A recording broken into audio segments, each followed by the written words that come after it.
हमारा पास टॉपिक है मुद्रास्फीति। आज हम मुद्रास्फीति पर ज़्यादा फोकस करेंगे और इसके उन डायमेंशंस पे बात करेंगे जो डायमेंशंस आपको सबसे ज़्यादा स्टडी करना होता है।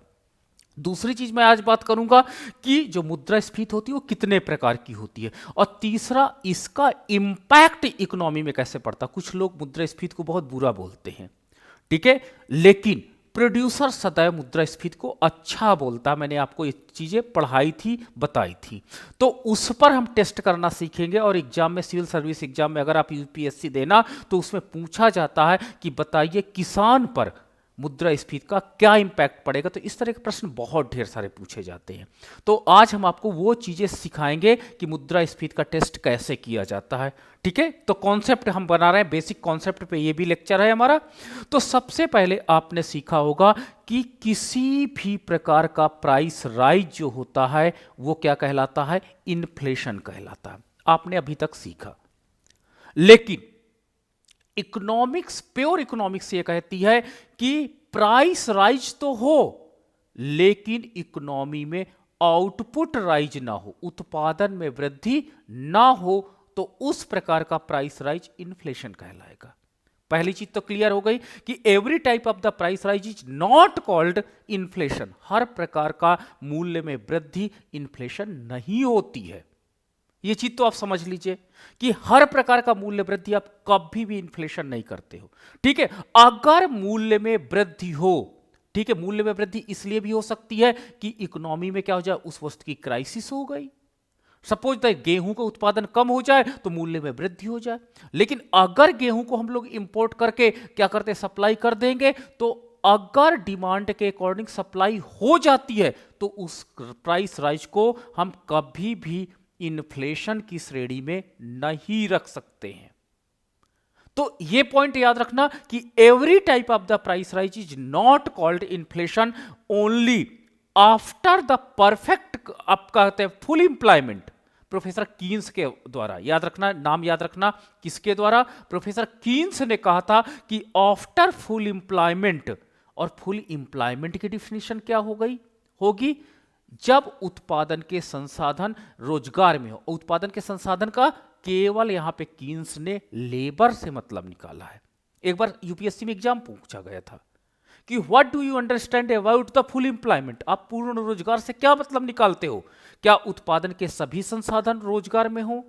सभी संसाधन रोजगार में होने का तात्पर्य क्या हुआ कि भूमि है उसका ऑप्टिमम यूज हो रहा हो, जितनी लैंड है सब यूज में आ रही हो, जितने इंटरप्रेन्योर हैं वो सब यूज में आ रहे हो, जितने आपके पास लेबर हैं वो यूज में आ रहे हो, जितने आपके पास मैनेजर्स हैं वो यूज में आ रहे हो, यानी all the factor of production if employed, ठीक है। तो क्या ये इसका मतलब है फुल एम्प्लॉयमेंट? नो। कीन्स ने कहा था ओनली मैं लेबर की फुल एम्प्लॉयमेंट की बात करता हूं, पूरे की फुल एम्प्लॉयमेंट की मैं बात नहीं कर रहा हूं, ठीक है। फुल एम्प्लॉयमेंट की एक ब्रॉड डिफिनीशन होती है कि जब उत्पादन के सभी संसाधन रोजगार में होते हैं तो उसे पूर्ण रोजगार, वास्तव में हम पूर्ण रोजगार की संज्ञा देते हैं, ठीक है। एक कॉन्सेप्ट मैं और चलते चलते बता दूं क्योंकि ये जरूरी है। एक होता है सामान्य संतुलन, नाम आपने सुना होगा जनरल इक्विलिब्रियम। एक आपने सुना होगा नाम सामान्य संतुलन, और एक आपने नाम सुना है आंशिक संतुलन का। आंशिक संतुलन, ठीक है। सामान्य आंशिक संतुलन जब पूरी अर्थव्यवस्था के किसी एक मार्केट में संतुलन हो जाए, किसके, किसी एक मार्केट में, तो उस संतुलन को हम लोग क्या कहेंगे, आंशिक संतुलन, ठीक है। जैसे श्रम बाजार में संतुलन हो जाए, श्रमिक की मांग तथा श्रमिक की पूर्ति बराबर हो जाए। पूंजी बाजार में संतुलन हो जाए, पूंजी की मांग तथा पूंजी की पूर्ति बराबर हो जाए, तो इसे हम लोग आंशिक संतुलन कहेंगे। लेकिन एक कॉन्सेप्ट आता है सामान्य संतुलन की बात, तो सामान्य संतुलन एक ब्रॉड कॉन्सेप्ट है। जब अर्थव्यवस्था के सभी बाजारों में एक साथ संतुलन हो तो उस प्रकार के संतुलन को हम लोग सामान्य संतुलन कहते हैं। कीन्स कभी भी सामान्य संतुलन की बात नहीं करता है, याद रखिएगा। कीन्स आंशिक संतुलन की बात करता है। फुल एम्प्लॉयमेंट में वो कहता है केवल श्रम रोजगार में क्या होता है, पूर्ण रोजगार हो जाए, मैं उसको फुल एम्प्लॉयमेंट स्टेज कहूंगा। पूंजी फुल एम्प्लॉयमेंट स्टेज में हो या ना हो मुझसे नहीं मतलब है, ठीक है। श्रम फुल एम्प्लॉयमेंट स्टेज में हो या ना हो, मुझे केवल लेबर से मतलब है। तो उनका कहने का मतलब था कि अर्थव्यवस्था में जब सभी श्रमिकों को रोजगार मिल जाता है, ठीक है, सभी श्रमिकों को रोजगार मिल जाता और उसके बाद अगर मूल्य में वृद्धि होती है, प्राइस राइज आपको दिखाई पड़ता है, तो उसे हम लोग मुद्रास्फीति कहेंगे। अगर पूर्ण रोजगार बिंदु के पहले प्राइस राइज कहीं दिखाई पड़ता है तो उसे आप कभी भी मनी इन्फ्लेशन की संज्ञा नहीं दोगे। तो टेक्निकल टर्म में आपको चीज समझ में आई कि अगर फिशर का सिद्धांत ये कहता है कि इफ इकोनॉमी में सप्लाई ऑफ मनी बढ़ा देते हैं तो प्राइस ऑफ कमोडिटी भी उसी रेशियो में बढ़ जाएगा। मैंने आपको सिद्धांत पढ़ाया था, ठीक है। ये प्राइस राइज तो कर देगा, बट ये इन्फ्लेशन होगा कि नहीं होगा डिफिनीशन में ये डिपेंड करता है कि अर्थव्यवस्था पूर्ण रोजगार में है या नहीं है, ठीक है। फिशर का सिद्धांत काम करेगा, एम का मान बढ़ेगा, सप्लाई ऑफ मनी बढ़ेगी, लोगों की इनकम बढ़ेगी, लोग ज्यादा खरीदेंगे, ज्यादा डिमांड करेंगे, प्राइस राइज होगा। बट ये प्राइस राइज इन्फ्लेशन होगा या नहीं होगा ये आप पे डिपेंड करता है कि अर्थव्यवस्था में आपको यह चेक करना है कि अर्थव्यवस्था फुल एम्प्लॉयमेंट में है या नहीं है। जैसे भारत की अर्थव्यवस्था है, लगातार वस्तुओं का दाम बढ़ रहा है, लेकिन अर्थव्यवस्था में आज भी क्या होता है कि हम लोग पूर्ण रोजगार बिंदु पर नहीं है। आज भी हमारे यहां बेरोजगारी बहुत ज्यादा है। तो ये प्राइस राइज आपकी इकोनॉमी को क्या करती है, पॉजिटिव सिंबल देती है। कायदे से इसको आप इन्फ्लेशन की कैटेगरी में नहीं रखोगे।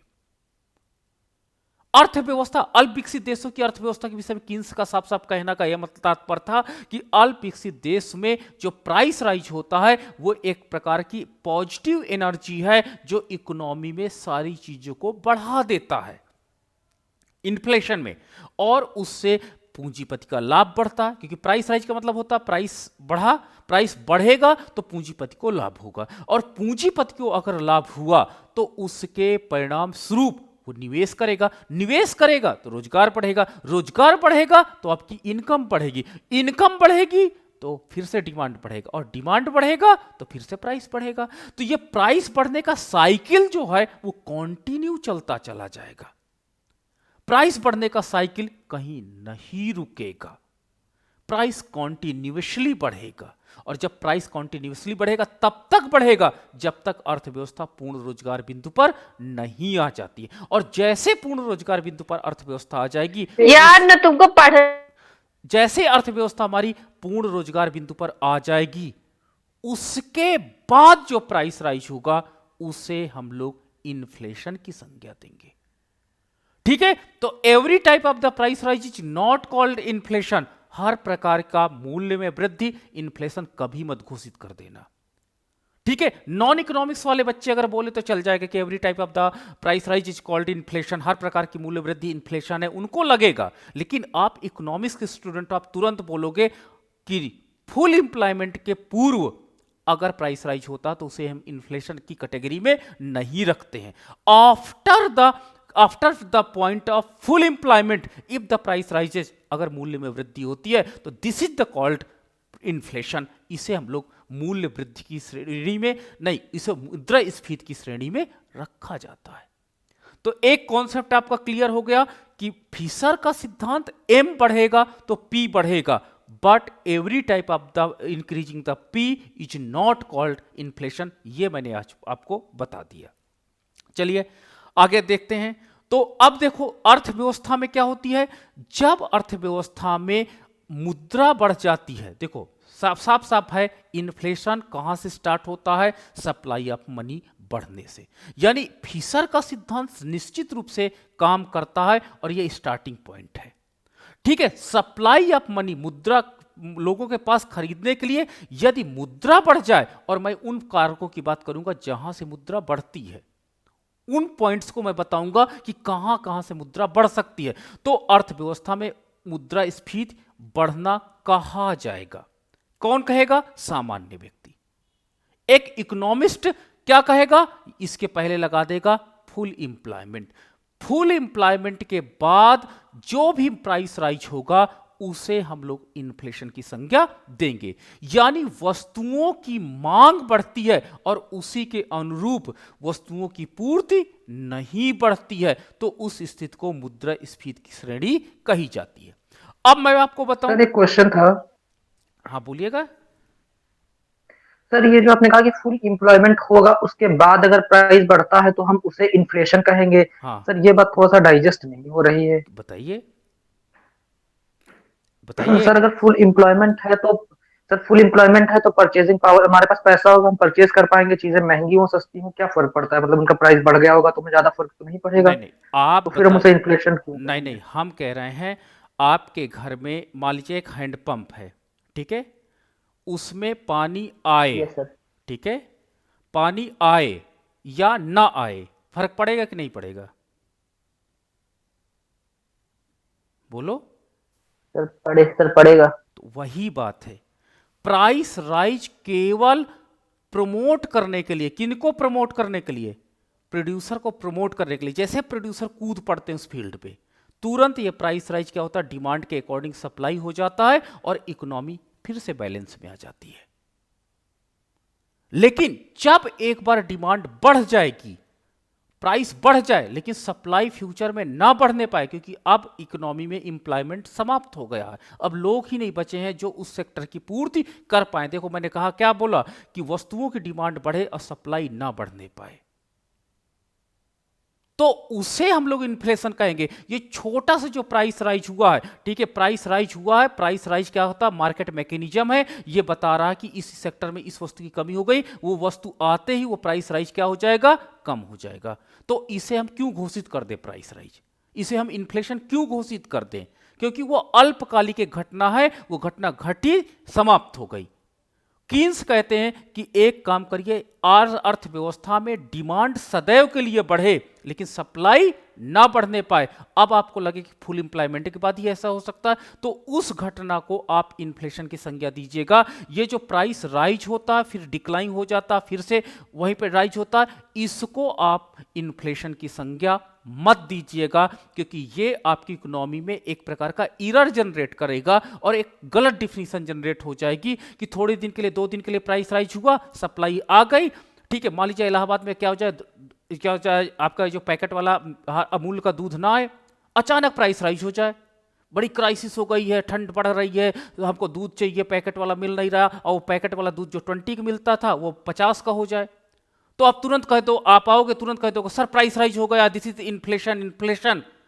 अब पता चला सुबह तक गाड़ी आ गई दूध वाली, तो आप उसको क्यों कह रहे हो प्राइस, उसको इन्फ्लेशन घोषित कर रहे हो? इन्फ्लेशन उसको घोषित करिए जो लॉन्ग टर्म में रहे। कीन्स का यह कहने का मतलब था कि अल्पकाल में प्राइस बढ़ने को आप कभी इन्फ्लेशन मत घोषित करिए, जो परमानेंटली प्राइस बढ़ा रहे उसको आप इन्फ्लेशन की कैटेगरी में रखिएगा। ठीक है, चलो आगे बढ़ते हैं। अब जो प्राइस राइज होता है वो 2 कारण से होता है, बेसिकली 2 कारण से होता है। एक मैंने आपको बताया कि मांग जन्य मुद्रास्फीति होती है, इसके अंतर्गत डिमांड पुल इन्फ्लेशन कहलाता है। डिमांड पुल इन्फ्लेशन का मतलब यह होता है कि जब अर्थव्यवस्था में लोगों के हाथ में मुद्रा ज्यादा आ जाती, वही फिशर का सिद्धांत यहां पे काम करता है कि मुद्रा ज्यादा आ जाती है तो उसके परिणाम स्वरूप लोगों की इनकम बढ़ जाती है और इनकम बढ़ने के कारण उनकी डिमांड बढ़ जाती है। तो जब अर्थव्यवस्था में ऐसा कहीं घटना दिखाई पड़ती है तो इसको आप कह देना मांग जन्य मुद्रास्फीति है। ठीक है, जब लोगों के पास खर्च करने के लिए अधिक पैसा हो जाता है और वस्तुओं की मांग बढ़ जाती है तो उसके फलस्वरूप कीमतें बढ़ने लगती हैं, तो इसको, लेकिन ये भी फुल एम्प्लॉयमेंट के बाद की कहानी बता रहा है। तो इस प्रकार जो मुद्रा मूल्य बढ़ता है इसे आप लोग डिमांड पुल इन्फ्लेशन की संज्ञा दोगे। तो डिमांड पुल इन्फ्लेशन में लोगों की इनकम बढ़ जाती है, ठीक है, चाहे वो इनकम स्कॉलरशिप बढ़ने से बढ़ जाए। ठीक है, अभी मैंने देखा कि टैबलेट योजना चालू की गई, टैबलेट योजना के बाद इतनी ज्यादा टैबलेट की डिमांड बढ़ी कि मार्केट में नॉर्मल टैबलेट भी एक अच्छे प्राइस पे बिकने लगा। ठीक है, ये कहीं ना कहीं क्या होता है, डिमांड पुश इन्फ्लेशन का टेबलेट के सेक्टर में देखने को मिला। दूसरी चीज, सरकारी खर्च में वृद्धि हो जाए। सरकारी खर्च में वृद्धि होने का मतलब होता है सरकार क्या कर दे, सड़कें बनवाने लगे। जब सड़कें बनवाएगी तो निश्चित रूप से लेबर रखेगी, जब लेबर रखेगी तो उनको डेली पैसा देगी। ठीक है, डेली पैसा देगी या मंथली पैसा देगी, तो उनके जब हाथ में पैसा आएगा, और मैं बताऊं कि आपके पास जो मनी आती है, जो weaker section of the society होता है उसकी खर्च करने की पावर सबसे ज्यादा होती है। अब आपको यहां पे थोड़ा सा कंफ्यूजन फिर जनरेट होगा। Weaker section of the society की सारी मनी डिमांड में कन्वर्ट हो जाती कभी कभी। कैसे? 100 रुपए पाया, ठीक है, सपोज दैट 100 रुपए का जाकर शाम तक खर्च कर दिया। कैसे? दाल लाया, चावल लाया, प्लस आटा लाया, और हो सकता है कि इसमें उधारी भी हो जाए। तो जो weaker section of the society है, मैं कहूंगा कि जो poor section of the society है, इनकी बचाने की क्षमता बहुत कम होती है, और इनकी मनी पूरी की पूरी किस में कन्वर्ट हो जाती है, एज अ डिमांड कन्वर्ट हो जाती है। तो सोसाइटी में अगर इन लोगों के पास पैसा जाता है तो पूरा का पूरा पैसा डिमांड में कन्वर्ट हो जाता है, और डिमांड में कन्वर्ट होने के बाद वो प्राइस राइज के रूप में आपके सामने आ जाता है।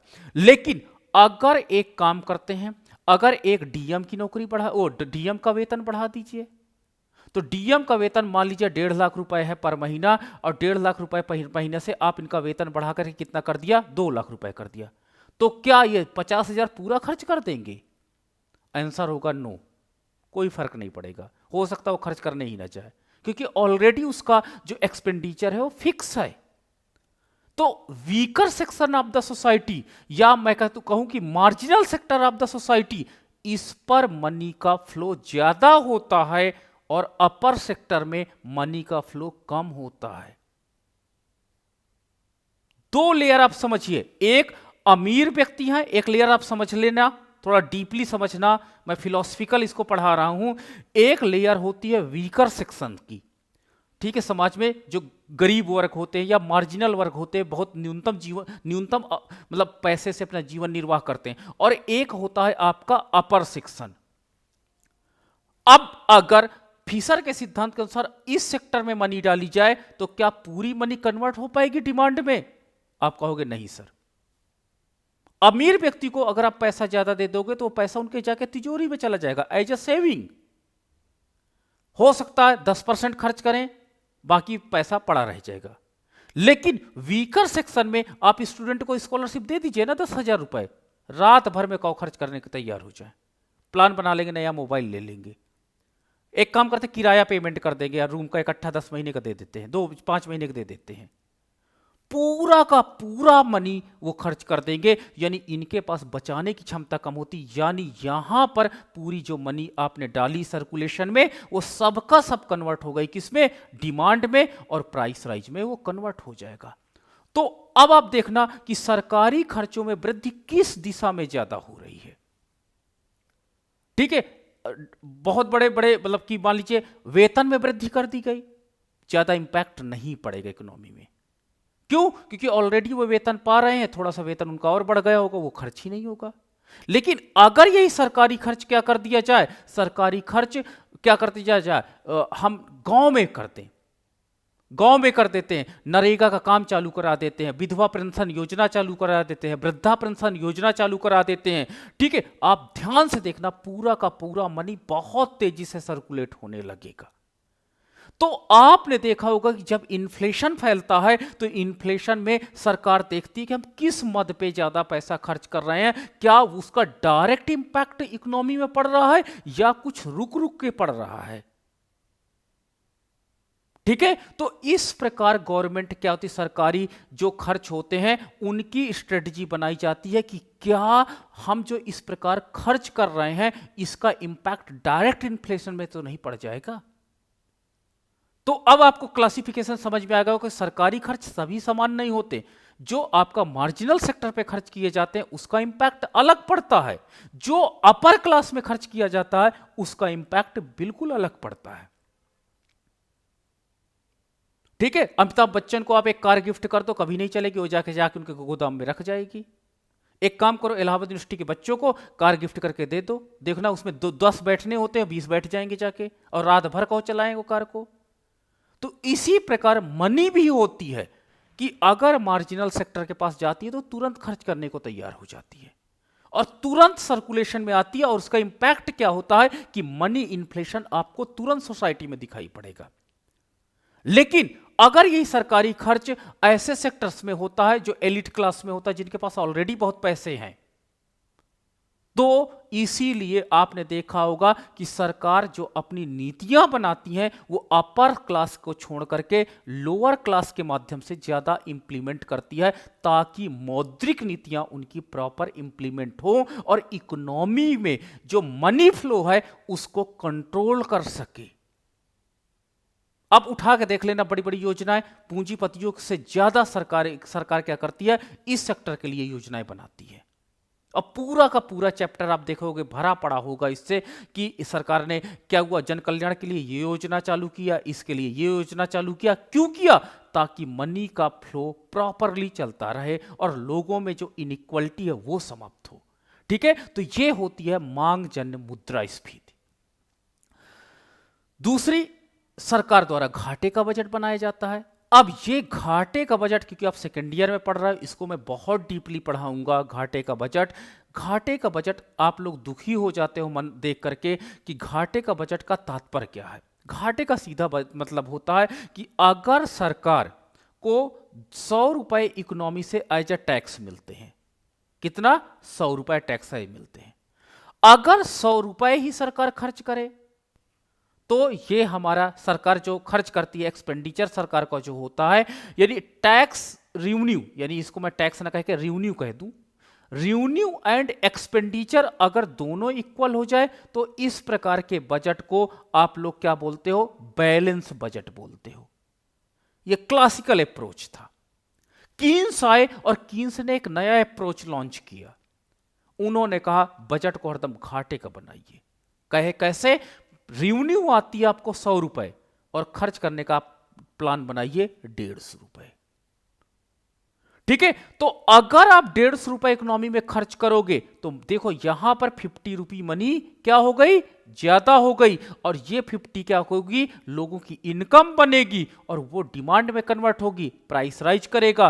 और अगर इकोनॉमी में फुल एम्प्लॉयमेंट है तो इन्फ्लेशन की कंडीशन आएगी, और ये इन्फ्लेशन पूंजीपतियों को निवेश के लिए आगे आने के लिए प्रेरित कर देगी। बैलेंस बजट जो आपका है वो कभी भी प्रेरित नहीं करेगा। क्यों? क्योंकि इस केस में इन्फ्लेशन होगा ही नहीं, होगा तो बहुत थोड़ा होगा, माइनर होगा, जो इकोनॉमी केवल सरकने देगा। ठीक है, कीन्स का कॉन्सेप्ट आया कि expenditure should be always greater than, ठीक है, getting the revenue from economy. जो हम अर्थव्यवस्था से आगम प्राप्त करते हैं उससे आपका एक्सपेंडिचर सदैव ज्यादा होना चाहिए।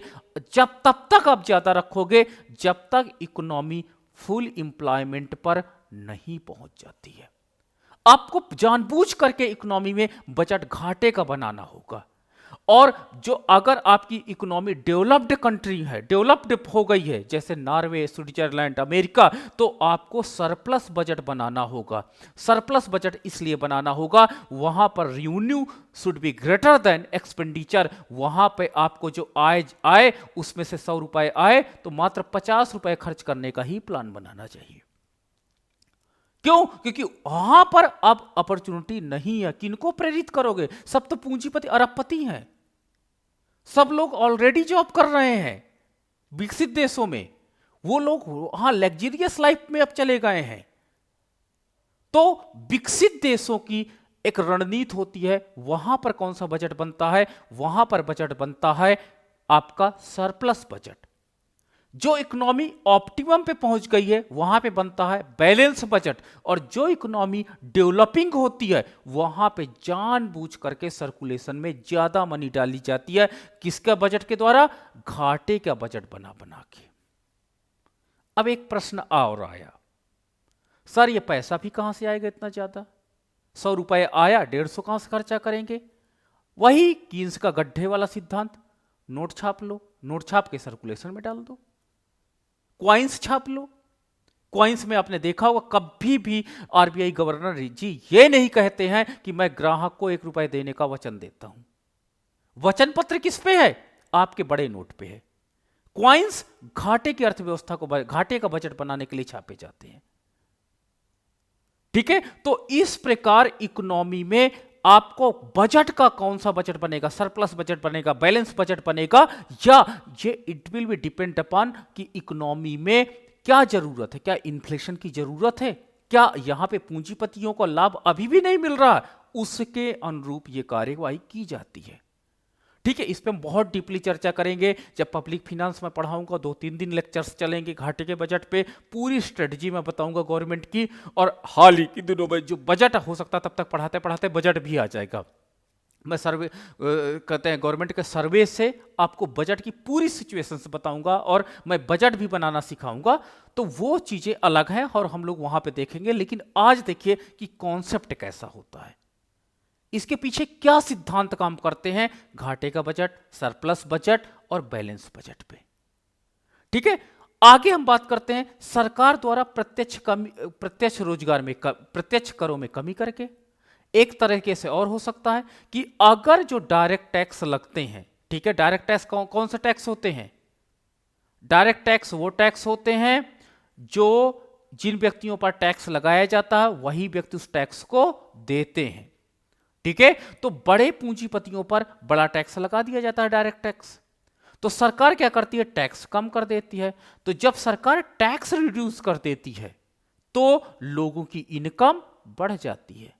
भाई अब टैक्स मुझे कम देना है तो मेरी इनकम ज्यादा होगी। जब इनकम मेरी ज्यादा होगी तो my purchasing power will be also increases, मेरी खरीदने की क्षमता पहले से बढ़ जाएगी। और जब खरीदने की क्षमता बढ़ेगी, मेरी पीपी बढ़ेगी, परचेजिंग पावर बढ़ेगी, तो माई डिमांड आल्सो राइजेस, मेरी डिमांड राइज करेगी। जब डिमांड राइज करेगा तो प्राइस राइज करेगा। तो सरकार जब टैक्स कम कर देती है तो क्या करते हैं? लोग ज्यादा खर्च करने लगते हैं, लोगों के हाथ में ज्यादा मनी रह जाती है और इकोनॉमी में आपको इन्फ्लेशन दिखाई पड़ता है। और यह इन्फ्लेशन क्या कहलाएगा? डिमांड पुल इन्फ्लेशन की संज्ञा दी जाएगी। यानी मांग के कारण, इससे मांग पैदा होती है और मांग क्या करती है? इकोनॉमी में, आपकी इकोनॉमी में प्राइस राइज कर देती है। बैंकों द्वारा ऋण देना, अगर अर्थव्यवस्था में क्या हो जाए? बैंक लोन ज्यादा देने लगे, पकड़ पकड़ के लोन देने लगे। ठीक है, तो बैंक जैसे ऋण ज्यादा देंगे तो क्या हो जाएगा? इससे अर्थव्यवस्था में सप्लाई ऑफ एम बढ़ेगा।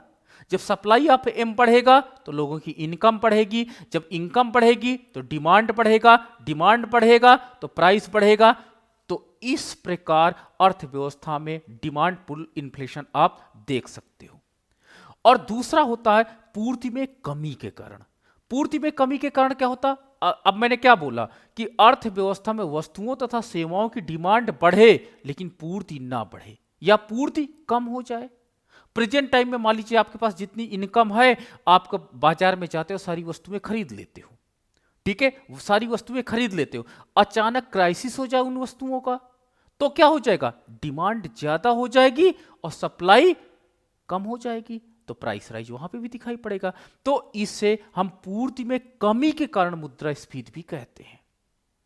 ठीक है, तो पूर्ति में कमी के कारण भी आपने देखा होगा कि अर्थव्यवस्था में जब वस्तुओं तथा सेवाओं का अभाव हो जाता है तो अर्थव्यवस्था में डिमांड उस संदर्भ में पहले से ज्यादा रहती है और अर्थव्यवस्था में आपको इन्फ्लेशन दिखाई पड़ता है। ठीक है, अब मैं इसके साथ ही एक और चीज बताऊंगा कि दूसरे प्रकार की जो इन्फ्लेशन होती है उसे हम लोग लागत जन मुद्रास्फीति कहते हैं। ठीक है, कॉस्ट पुश इन्फ्लेशन कहते हैं, लागत जन मुद्रास्फीति। कभी कभी क्या करता है, जो उत्पादक होता है, ध्यान से देखना, जो उत्पादक होता है वो कहता है मुझे ज्यादा लाभ लेना है, तो जब ज्यादा लाभ की लालच में भी वस्तुओं का मूल्य बढ़ा देता है। ठीक है, तो इसकी कंपनी में जो लोग काम करते हैं, अब जब प्राइस इसने बढ़ा दिया तो उनकी रियल इनकम पहले से क्या हो गई? रियल इनकम घट गई, मतलब उनकी परचेजिंग पावर पहले से डिक्लाइन कर गई। करेगी ही करेगी। जब वस्तुओं का मूल्य बढ़ेगा तो आपकी खरीदने की क्षमता कम हो जाएगी। तो इसके यहां जितने लेबर हैं, जितने मजदूर हैं, वो तुरंत डिमांड करेंगे हमारा वेतन बढ़ा दीजिए, वेज बढ़ाने का प्रेशर डालेंगे। वेतन बढ़ाएगा तो उत्पादक, याद रखना, इतना चालू होता है, वे वेतन तो बढ़ा देता है और इसके बाद फिर से एक बार मूल्य बढ़ा देता। लो, हम अपने जेब से थोड़ो दे देंगे। तो पहले तो अपने लाभ बढ़ाने के लिए उसने मूल्य बढ़ाया, और दोबारा क्या हुआ कि जो उनके लेबर काम कर रहे थे वो लेबरों ने एक प्रेशर जनरेट किया, और उस प्रेशर के कारण इसने फिर से मूल्य, क्योंकि उन्होंने अपनी मजदूरी बढ़ाने का दबाव डाला, और मजदूरों की जैसे मजदूरी बढ़ी वो लोग बड़े खुश हो गए, हमारी तो मजदूरी बढ़ गई, हमारा वो बढ़ गया। और उत्पादक ने उठा करके इधर फिर से मूल्य बढ़ा दिया और रीजन बता दिया कि लेबरों ने ज्यादा मजदूरी ली थी, अर्थात मेरी कॉस्ट बढ़ गई थी, इसलिए मुझे मूल्य बढ़ाना पड़ा। कोई उत्पादक अपने घर से तो देगा नहीं। परिणाम स्वरूप ये मजदूर अपनी मजदूरी लेकर के गए और उधर वस्तुओं का मूल्य फिर से बढ़ चुका था। जब वस्तुओं का मूल्य फिर से बढ़ा तो इनकी रियल इनकम क्या हो गई, फिर से कम होगी, खरीदने की क्षमता इनकी फिर से कम हो गई। फिर ये आए, आपने लेबर यूनियन के साथ मीटिंग की है, अरे यार हम लोग तो मजदूरी बढ़वाए 10%, तो प्राइस बढ़ गया उधर। फिर लेबर यूनियन दबाव डाला मालिक के ऊपर, मालिक हमारा वेतन बढ़ाइए, उधर तो बढ़ गया, मालिक ने बोला क्या हुआ, हमको 10% बढ़ाइए, फिर से मजदूरी 10% बढ़ाई गई। जब मजदूरी फिर से 10% बढ़ाई गई तो क्या हुआ, फिर से उछलने कूदने लगे, 10% मजदूरी बढ़ गई, और इधर उत्पादक ने फिर से प्राइस बढ़ा दिया और अपने जेब से फिर नहीं देगा। तो ये एक क्रम चलता रहता है इकोनॉमी में, और इसे हम लोग लागत जन्य मुद्रास्फीति कहते हैं। लागत जन्य मुद्रास्फीति के अंतर्गत आप याद रखना, लाभजन्य और मजदूरी जन्य दो प्रकार की मुद्रास्फीति होती है। ठीक है, तो मैंने पूरा इसका आपको सर्कल बताया कि कॉस्ट पुश इन्फ्लेशन जो होती है, there is two types of the cost push inflation. First for the profit increasing या प्रॉफिट राइज करने के चक्कर में जब प्रोड्यूसर क्या करता है, वस्तुओं का मूल्य बढ़ाता है, और दूसरा होता है फॉर द वेज के चक्कर में इस प्रकार की हमको मजदूरी बढ़ती दिखाई पड़ती है। तो ये दोनों हमारे पास कॉस्ट पुश इन्फ्लेशन का कारण होते हैं। तो अब हमने क्या जान लिया, हमने को बात ये चीज समझ में आ गई कि जो इन्फ्लेशन होता है वो बेसिकली टू टाइप्स का होता है, दो प्रकार का होता है। एक होता है मांग के कारण, जब अर्थव्यवस्था में लोगों की इनकम बढ़ जाए, और दूसरा होता है लागत के कारण, जब उत्पादकों का लागत बढ़ जाता है तो वो मुद्रास्फीति बढ़ाने लगता है, मूल्य बढ़ाने लगता है, तो हमको मुद्रास्फीति दिखाई पड़ती है। अब सोचो ये दोनों एक साथ काम कर सकते हैं। यस, एक मांगजन्य भी काम करेगी इकोनॉमी में, क्योंकि एक मजदूर मजदूरी तो करता है, लेकिन याद रखना वो उपभोक्ता भी है, तो उपभोक्ता भी है, तो इसलिए मांग जन मुद्रास्फीति तथा लागत जन मुद्रास्फीति दोनों एक साथ इकोनॉमी में काम करती हैं, और डबल पावर के साथ क्या होती है, प्राइस राइज होता है, और आपको बहुत तेजी से इन्फ्लेशन दिखाई पड़ता है। तो इकोनॉमी में हर सेगमेंट में धीरे धीरे प्राइस राइज होता है, और एक बहुत बड़ा सेगमेंट आपको दिखाई पड़ता है, उसका इंपैक्ट, ओवरऑल इंपैक्ट दिखाई पड़ता है, और वो आपका प्राइस राइज या इन्फ्लेशन कहलाता है। ठीक है, तो ये हमने देखा। अब हम लोग क्या करते हैं कि इसमें जो आपका सप्लाई साइड है, प्राकृतिक आपदा के कारण आपने देखा होगा वस्तुएं नहीं आ पाती हैं, तो आपके पास क्या होता है, इन्फ्लेशन दिखाई पड़ता है। लागत में बढ़ोतरी के कारण, मैंने अभी आपको बताया कि लागतों में कैसे बढ़ोतरी के कारण इन्फ्लेशन हो जाता है। अब मैं एक डायग्राम के माध्यम से इसे समझाऊंगा। ठीक है, सबसे पहले बात हमारे पास आती है नीचे, हम क्या करते हैं, जो आपका सप्लाई है उसको लेते हैं। ठीक है, सप्लाई, क्योंकि मैं फुल एम्प्लॉयमेंट की बात करता हूं, और सप्लाई कौन करता है, लेबर करता है। तो सप्लाई में ये सप्लाई लाइन है जो देखिए पॉजिटिव स्लोप की है, ये बताती है कि, और इधर लंब अक्ष पर मैंने क्या लिया है, प्राइस को लिया है। ठीक है, लंब अक्ष पर मैंने प्राइस को लिया है, और आधार अक्ष पर मैंने क्या हुआ है, सप्लाई को लिया है। In the basis I have taken the supply, and in the vertical axis we have taken the price. ठीक है, this is the supply line that have the positive slope. ये जो आपकी सप्लाई रेखा है, ये धनात्मक ढाल वाली है। जिसका मतलब यह होता है कि अर्थव्यवस्था में प्राइस बढ़ेगा तो सप्लाई बढ़ेगी और अंत में वो कवर हो जाएगी। लेकिन आपने देखा होगा कि जहां से ये एक वर्टिकल लाइन आकर के टच हो जाती है इस पॉइंट को आप लोग क्या बोलते हो, फुल एम्प्लॉयमेंट स्टेज बोला जाता है। Full employment stage. कीन्स ने कहा कि अगर इसके नीचे ये जो पोर्शन है इस पर अगर प्राइस राइज होता है किसी कारण से, तो उसे आप इन्फ्लेशन की संज्ञा मत देना, ओनली प्राइस राइज बोलना। ठीक है, लेकिन अगर फुल एम्प्लॉयमेंट के बाद इस एक्सिस पर आपका प्राइस राइज कहीं दिखाई पड़ता है तो उसे ही आप लोग इन्फ्लेशन की संज्ञा देना और यही लॉन्ग टर्म पे रहेगा। ठीक है, तो मैं एक काम करता हूं, कीन्स के नियम के अनुसार काम करता हूं। कीन्स ने कहा कि फुल एम्प्लॉयमेंट की बात ही करना, तो मैं यहीं से एक डिमांड लाइन को मैंने ड्रा कर लिया। This is the demand line D and this is the supply line. और सप्लाई लाइन में आपका एस एफ देखिए, that have the positive slope, means क्या होता है कि यहां पर सप्लाई बढ़ सकती है, अर्थात इसके बाद फुल एम्प्लॉयमेंट स्टेज है जहां पे सप्लाई आपकी क्या होती है, कांस्टेंट हो जाती है। और ये आपका उत्पादन ये स्तर है, यानी ओ क्यू तक अगर कोई प्राइस बढ़ता है, उत्पादन बढ़ता है, तो इस एक्टिविटी को आप क्या होता है, प्राइस राइज में रखना, ना कि इन्फ्लेशन में रखना। कीन्स ने कहा कि फुल एम्प्लॉयमेंट के बाद ही जो प्राइस राइज होगा हम उसको इन्फ्लेशन की कैटेगरी में रखेंगे। अब देखिए, डिमांड पुल इन्फ्लेशन की मैं बात करता हूं कि अर्थव्यवस्था में सप्लाई ऑफ मनी बढ़ेगी, तो सप्लाई ऑफ मनी बढ़ने से क्या होगा, डिमांड बढ़ जाएगी। ठीक है, सप्लाई ऑफ मनी स्कॉलरशिप के रूप में, गवर्नमेंट एक्सपेंडिचर के रूप में, ठीक है, जन कल्याण योजनाओं के रूप में, तो इससे क्या हो जाएगा, आपका डिमांड बढ़ जाएगा। तो देखो, जैसे सप्लाई ऑफ मनी बढ़ेगी उसके परिणाम स्वरूप डिमांड बढ़ करके कहां पे शिफ्ट हो जाती है, D1 हो जाती है। अब ये सप्लाई लाइन को कहां कट कर रही है, सप्लाई लाइन को E1 पॉइंट पे कट कर रही है। जब सप्लाई लाइन को E1 पॉइंट पे कट कर रही है तो उसके परिणाम स्वरूप आपका जो प्राइस ओपी प्राइस था, जो फुल एम्प्लॉयमेंट पर ओपी प्राइस था, वो प्राइस बढ़कर के कितना हो जाता है, OP1 प्राइस हो जाता है।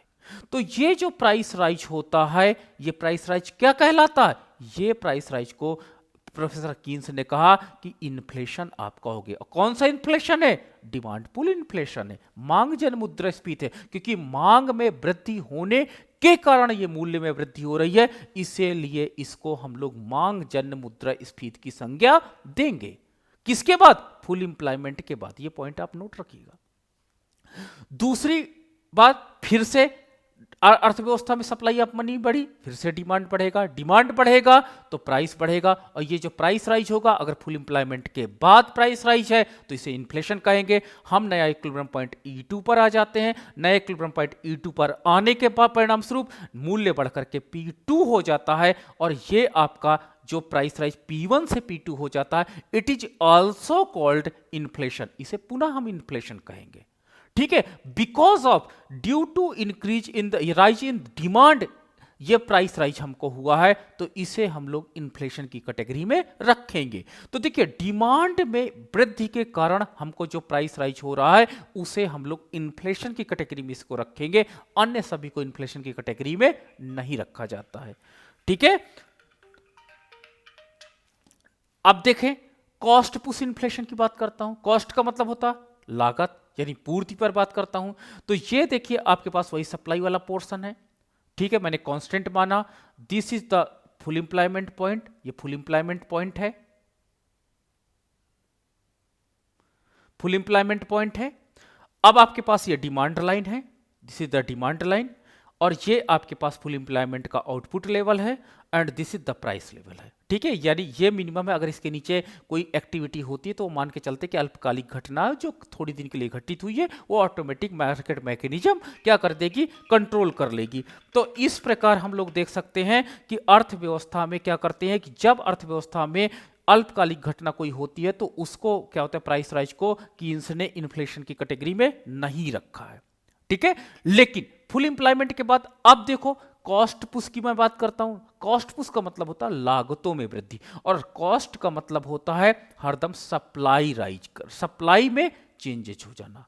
ठीक है। तो सप्लाई लाइन जो आपके पास ये एस रेखा है, ये एस रेखा देखिए कैसे तेजी से प्रभावित होती है। ये एस यानी कॉस्ट आपकी बढ़ गई है और ये एस रेखा जो है वो ऊपर की ओर चली गई, यानी कॉस्ट आपकी राइज हो गई है। कॉस्ट कैसे राइज हुई है? या तो producer want to rise the profit, या अर्थव्यवस्था में वेज राइज होना चाहता है। ठीक है, दोनों चीजें राइज होती हैं। तो देखो ये जो सप्लाई लाइन है आपको डिमांड लाइन को कहां कट कर रही है? अब कट कर रही है E1 पॉइंट पर। E1 पॉइंट पे कट कर रही है तो देखिए प्राइस आपका राइज होकर के क्या हो जाता है? P1 हो जाता है। तो P से P1 हो जाता है तो ये देखो सप्लाई लाइन यानी कॉस्ट में वृद्धि होने के कारण प्राइस राइज हुआ, तो इसे हम लोग कॉस्ट पुश इन्फ्लेशन की संज्ञा देंगे। ठीक है, कॉस्ट पुश इन्फ्लेशन की संज्ञा देंगे। तो इस प्रकार आप देख सकते हो। लेकिन अर्थव्यवस्था में मैंने एक एक डायमेंशंस पढ़ाए हैं। दोनों उपभोक्ता तथा उत्पादक दोनों एक ही व्यक्ति होता है, कोई अलग अलग व्यक्ति नहीं होता है। ठीक है, हम जब जॉब में रहते हैं तो वेज लेते हैं, लेकिन जब घर आते हैं तो कंज्यूमर बन जाते हैं। तो एक व्यक्ति दोनों रोल अर्थव्यवस्था में अदा करता है, तो दोनों प्रकार की इन्फ्लेशन एक साथ आएंगे। तो सोचो दो पावर के साथ इन्फ्लेशन आता है, और दो पावर के साथ जब इन्फ्लेशन आता है तो हम लोग वहीं पॉइंट से, अगर फुल एम्प्लॉयमेंट पॉइंट से मैं स्टार्ट करता हूं कि ये आपके पास फुल एम्प्लॉयमेंट प्राइस है एंड फुल एम्प्लॉयमेंट क्वांटिटी है। तो सबसे पहले अगर अर्थव्यवस्था में कॉस्ट राइज हो जाती, सपोज दैट, क्योंकि मजदूर की मजदूरी बढ़ी, मजदूरों ने अपनी मजदूरी बढ़वा लिया, प्रोड्यूसर उससे पहले अपना प्राइस बढ़ा देता है। तो यहां एक पॉइंट से अगर मैं किसी कारण से E1 पॉइंट पे आ जाता हूं तो ये जो प्राइस राइज आपका हुआ P से P1, इसे हम क्या कहेंगे? कॉस्ट पुश इन्फ्लेशन कहेंगे।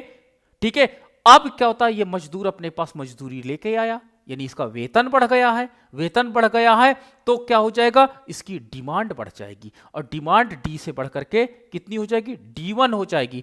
तो this is the new equilibrium point, that is E2 new equilibrium point. तो F से E1 पर जाना कॉस्ट पुश इन्फ्लेशन है, E1 से E2 पर जाना, ये रूपेश जो हम जाते हैं E1 से E2 पर जाना, this is the demand pull inflation है। ये P2 पर आ गए, ये जो आपका है डिमांड पुल इन्फ्लेशन अब कहलाएगा, डिमांड पुल इन्फ्लेशन कहलाएगा।